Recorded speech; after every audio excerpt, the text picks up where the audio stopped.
खुदा के दीन की खिदमत का एक अनमोल इदारा है। इदारा रहे बरे इंसानियत तो सबको प्यारा है। इदारा रहे बरे इंसानियत तो करीम। अम्मा बाद मोहतरम सदर जलसा और मेरे अजीज साथियों, अस्सलामु अलैकुम वरहमतुल्लाहि वबरकातुहू। आज की इस बाबरकत व मुबारक मजलिस में मेरी तकरीर का उन्वान है बनाते इस्लामी में मुस्लिम लड़की के इर्तिदाद के असबाब और उसका तदारुक। अल्लाह रब्बुल इज्जत ने हमें बहुत सारी नेमतों से नवाजा है। उनमें से सबसे कीमती नेमत ईमान है। नेमत जिस कदर कीमती होंगी उसकी हिफाजत भी उतनी ही बड़ी जिम्मेदारी के साथ अंजाम देना होंगी। लिहाजा अगर कोई मुसलमान ईमान को छोड़कर कुफ्र इख्तियार कर ले तो उसको मुर्तद कहा जाता है और मुर्तद की सजा हमेशा जहन्नम का ठिकाना है। हाज़रीन मजलिस, आज हम देख रहे हैं किस कदर तेजी के साथ ये इर्तिदाद की भयानक हवाएं मुल्क के हर इलाके में चल रही है, क्योंकि एक मुनज़्ज़म साजिश के तहत चलाई जाने वाली हवा है जिसकी लपेट में हजारों मुस्लिम लड़के गिरफ्तार हो चुके हैं। कभी मोहब्बत का झूठा खेल खेल कर, कभी पैसों की लालच देकर मुस्लिम लड़के को फंसाया जा रहा है। दुश्मनान इस्लाम इस काम के लिए उन नौजवानों को पैसे देते हैं और सिर्फ पैसा ही नहीं बल्कि ट्रेनिंग भी दिया जा रही है।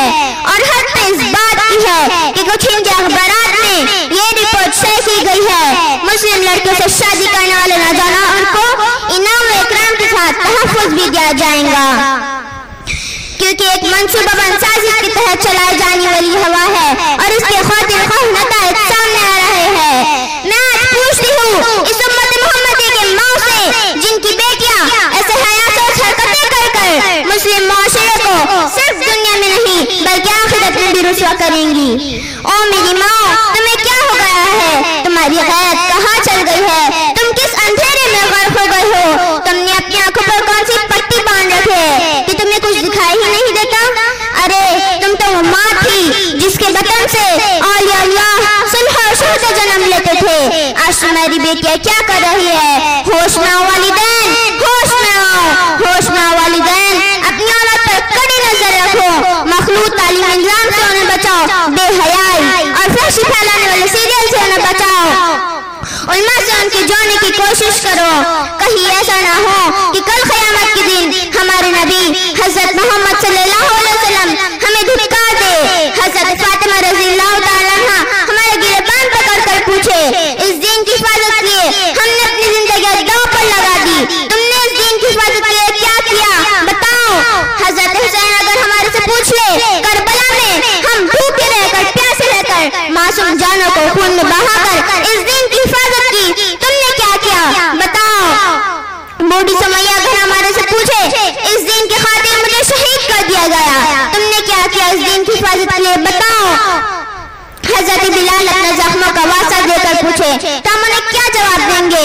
इस मुल्क अज़ीम उल मान ने अपनी जान की परवाह किए बगैर हिंदुस्तान में दीन की बखो के लिए जान में शहादत नौश फरमाया, उन्हें क्या जवाब देंगे हम? आखिर में कराम से गुजारिश है इन नौजवान तबके से अपना ताल्लुक बढ़ाए, इनकी तरबियत के लिए छोटे छोटे सेमिनार रखे जाए, इज्तिमा शादी का नज़्म किया जाए, मौजूदा फितने के ताल्लुक से इस्लाही बेदारी मुहिम चलाए। आखिर में हम सब की तरफ से अल्लाह ताला की बारगाह में ये दुआ है कि अल्लाह ताला हम सब की ईमान की हिफाजत फरमाए। आमीन या रब्बुल आलमीन। न समझोगे तो मिट जाओगे हिंदुस्तान वालों, तुम्हारी दास्तां तक ना रहेंगी दास्तानों में। जज़ाकल्लाह।